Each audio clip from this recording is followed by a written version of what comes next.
जय हो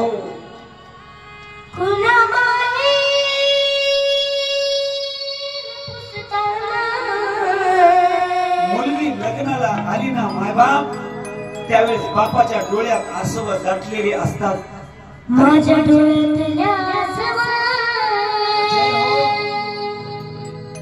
पुन्हा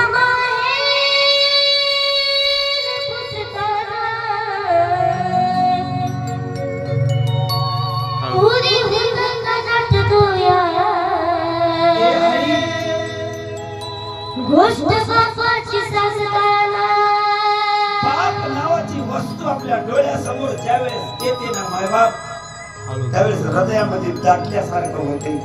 आणि मुलीवर जे प्रेम करतोय निखळ प्रेम करतोय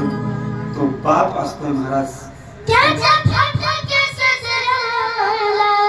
स्वतः बाप नागडा उघडा राहतोय पण आपल्या मुलीला अंगभर कपडे घालावे माझ्या मुलीनं अंगभर कपडे घालावेत आणि माझ्या मुलीला मी डोळा भरून पाहावं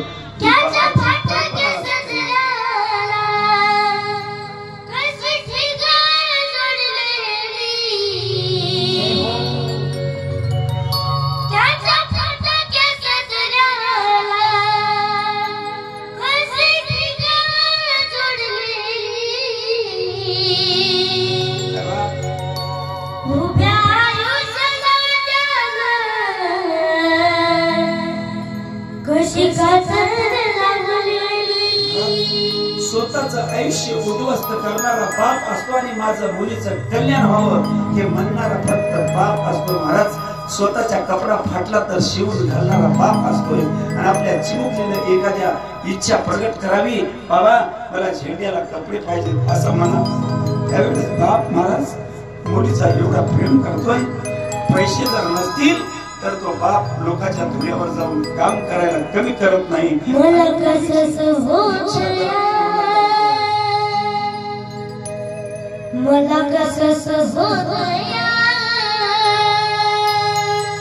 कुणी बाबा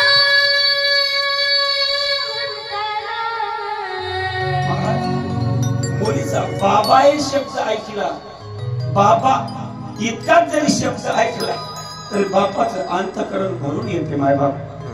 त्याला बाप म्हणतात मुलीचं लग्न झाल्याच्या नंतर सगळी वराडी जेवून निघून जात असताना तो बाप स्वतः उपाशी पोटी असतो त्या मंडपामध्ये प्रत्येकाला विनंती करतो तुम्ही जेवून जा मला कसं होतया कुणी बाबा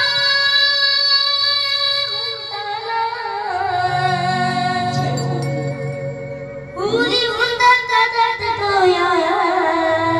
हे हरी गोष्ट बापाची सांगताना सुखदेव महाराज राजा परीक्षिताला सांगतात राजन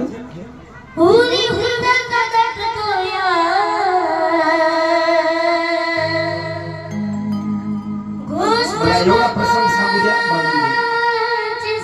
एवढा प्रसंग सांगू द्या एवढा ऐका माझा म्हणून